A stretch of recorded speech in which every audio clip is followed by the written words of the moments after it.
Okay, picture this. Two massive states side by side in the American West.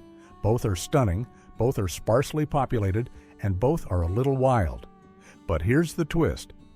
Ask anyone from the region and you'll hear strong opinions about which one's better or worse. So today, we're asking the ultimate geography question, Montana versus Wyoming. Which state is truly worse to live in? And trust me, the answer isn't what you think. Stick around, because by the end of this video, you might be rethinking that dream of living under the big sky. Or near Yellowstone's geysers. Oh, and before we dig into this geographic showdown, don't forget to like, subscribe, and hit that bell icon, because here at Geography Facts, we explore the hidden stories behind every corner of our world. 1. Relatable problem and solutions. Let's face it, Montana and Wyoming are the kinds of places that make you dream about freedom. No traffic jams, no skyscrapers, just open land, clean air, and stars that actually look like stars. But then reality hits. You move there expecting peace and simplicity. And suddenly you're paying high prices, shoveling snow 9 months a year, and driving 2 hours just to find a Target. So which state actually does it worse? To find out, we'll compare them head-to-head: cost of living, job markets, climate, infrastructure, and even culture. Because these two states might look similar on a map, but live completely different on the ground. 2. The high-altitude hassle, cost of living, and job markets. Let's start with money, because that's often what makes or breaks your Montana or Wyoming dream. Both states have reputations for being rural and affordable, but that's only half true now.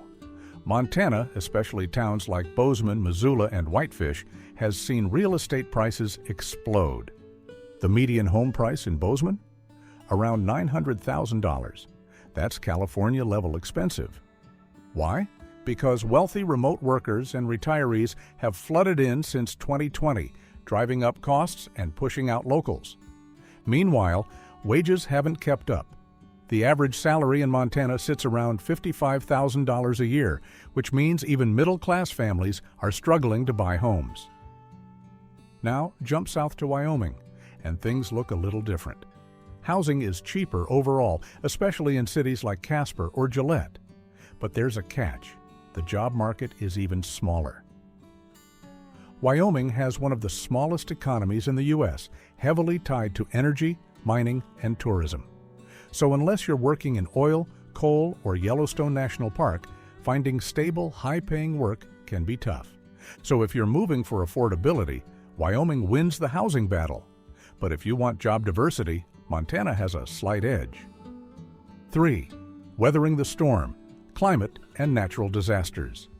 Now let's talk about weather, because living in either of these states is basically signing up for Mother Nature's mood swings. Montana is nicknamed Big Sky Country, but it could easily be called Big Freeze Country. Winters are brutal. Temperatures in places like Havre or Cutbank can drop below -30 degrees Fahrenheit. And snow? You'd better love it, because it starts in October and sometimes lasts until May. But Wyoming says, hold my snow shovel. Wyoming's weather is even more extreme: colder winters, stronger winds, and more unpredictable storms. In fact, the town of Rawlins is often ranked among the windiest places in America, with gusts over 60 miles per hour not uncommon.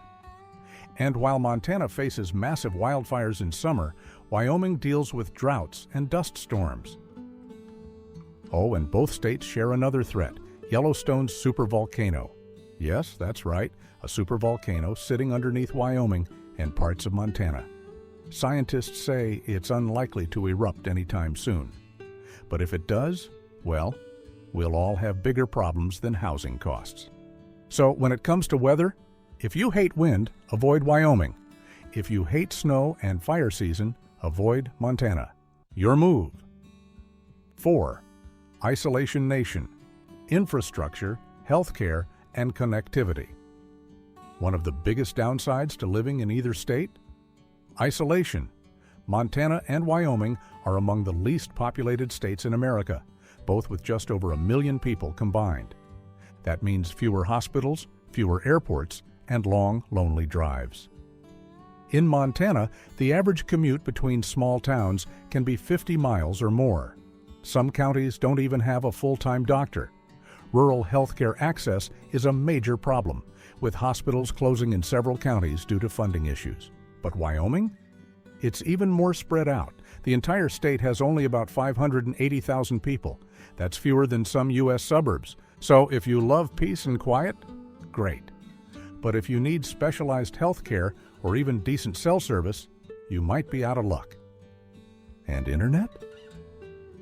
Despite Starlink and state investments, both states still lag behind national broadband averages, especially in mountain and valley regions. So yeah, Montana's got better craft coffee shops, but Wyoming's got better chances of being totally off the grid. 5. Social stigma and cultural quirks. Now let's get into culture, because this is where things get really interesting. Montana and Wyoming might look similar geographically, but socially, they're worlds apart. Montana has changed a lot. College towns like Missoula and Bozeman have become more progressive, attracting artists, tech workers, and younger remote professionals. You'll find yoga studios, microbreweries, and indie bookstores, but also rising tensions between newcomers and longtime residents. Locals sometimes call it Los Angeles, a nod to Bozeman's California-style gentrification.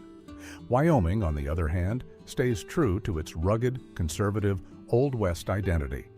The state motto is literally equal rights. It was the first to grant women the vote. But modern Wyoming is fiercely independent, politically conservative, and socially traditional. This divide shapes everything, from education funding to social services to environmental policies. So your experience depends on what kind of community you're looking for. In Montana, expect more diversity and newcomers. In Wyoming, expect tighter-knit small towns, but also slower cultural change. Basically, Montana feels like a state in transition. Wyoming feels like a time capsule, and both can be wonderful or frustrating, depending on who you are. 6. The verdict: unpacking the worst and finding your fit. All right, let's settle this. Which state is truly worse, Montana or Wyoming? Here's the truth: neither is bad. They're just built for different kinds of people. If you want scenic mountain towns, cultural variety, and a growing economy, but can handle high prices, go with Montana. It's the new West, modernizing fast for better or worse. But if you crave solitude, low taxes, and wide-open landscapes, and you don't mind the wind or fewer amenities, Wyoming might be your version of paradise.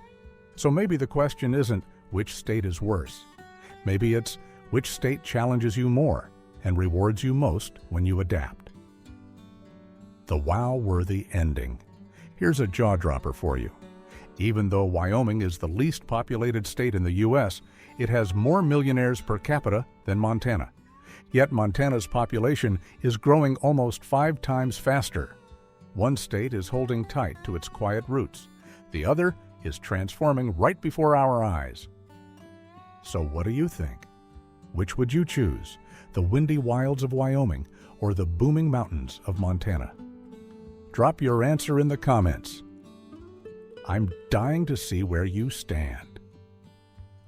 And don't forget to like, subscribe, and share this video with someone who's ever dreamed of escaping to the West.